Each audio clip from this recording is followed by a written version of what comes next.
أعوذ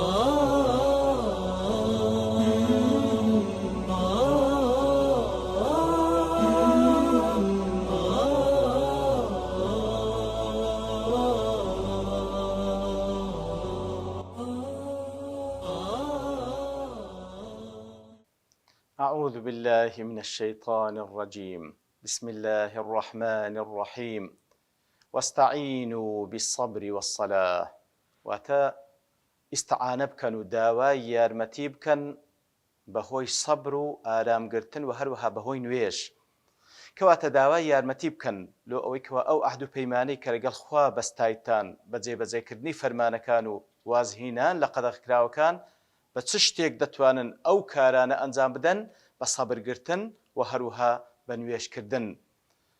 بەڵێ خۆشەویستان بە سەبرگرتن دیارە لەبەر ئەوەی ئین الله مع الصابرین، الله سبحانه وتعالى لەگەڵ کەسانێکی ئارامگرە.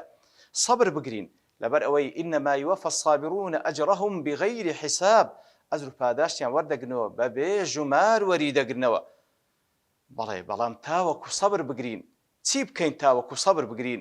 وەکو پێغەمبەر صلی الله عليه وسلم دەفەرمی ومن يتصبر يصبره الله، هەر کەسێک تەکلیف لە خۆی بکا کەوا سەبر بگری خوای گەورەش وای لێ دەکا کەوا سەبر بگری پێی دەبەخشی.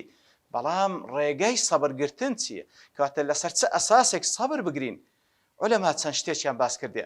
یەکەمیان سەبر بگرە لەبەر ئەوەی ئاسمانەکان و زەوی و لە نێوانیاندا هەیە بە ئێمەوە هەمووی مولکی خوای سبحانه وتعالى و خوای گەورەش سبحانه وتعالى تەسەڕف لە مولکی خۆی دەکا و بەو پەڕی حیکمەتەوەش تەسەڕف لە مولکی خۆی دەکا. و هەروە لە خاڵێکی دیکە هەر شتێک کە ڕوو دەدا لە موسیبەت لەسەر ڕووی زەوی یاخود لە نەفسی خۆمان و هەر شتێک کە خوای گەورە و شەریعەت لەسەر ئێمەی فەرز کردێ هەمووی نووسرایتەوە لای پەروەردگار سبحانه وتعالى لەوح المەحفوظ. کەواتە هەندێ ئێمە وەری بگرین بە ڕەزامەندیەوە لەسەر دڵ و دەروونمان وەکو ئاوێکی فێنک دابەز لە بەرەوەی خوای گەورە بە حکمەتی خۆی هەمووی نووسیتەوە. مەجالی ئەوەی نەما کە ئێمە بڵین لەبەر چی وایە لەبەر چی وانە بوو، نەڵێن ئەگەر، وەکو پێغەمبەر صلی الله عليه وسلم دەفەرمی مەڵێن ئەگەر وانە باوا دەبوو لەبەرەوەی ئەگەر دەرگای شەیطان دەکاتەوە. و هەروەها لە خاڵێکی دیکە پێویستە بزانین کەوا ئێمە لە بۆ ئیبتلا دروست کراینە. الذي خلق الموت والحياة ليبلوكم، تاوكو تاقيتان بكاتوا. وهروها زور شتي إما عاقبتك تيناجن وعسى أن تكرهوا شيئا وهو خير لكم. يعني إما نازانين بلام خير وعاقبت هل لويدا كخواي يقول تقديري كردية. وهروها لخالة شديك لا يكلف الله نفسا إلا وسعها، أوي كوا لأوامر ونواهية كخواي يقول لسلمين دانا هموي لقدر طاقتي خومانه و ئەو مصیبەتانێک کە بەسەریشمان دادێ همووی لەقەدەر طاقەتی خۆمانە. و هەروەها لە خاڵێکی دیکە پێویستە بزانین ئەو ژیانی دنیایە ژیانێکی کاتیە.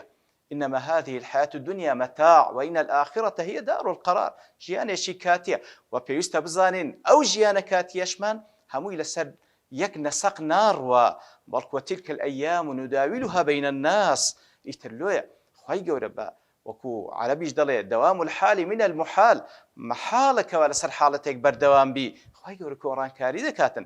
کەواتە کاتێک ئەو حەقایقانمان لە پێش چاوبی ئیتر بە دڵێکی مطمئینەوە تەعامل لەگەڵ قەدەری خوای گەورە دەکەین، تەعامل لەگەڵ شەریعەتی خوای گەورە دەکەین سبحانه وتعالى، بە هیچ شێوەیەک بێزاری دەرنابڕین و هەروەها بە هیچ شێوەیەک شەکوا لە بۆ لای کەس ناکەین.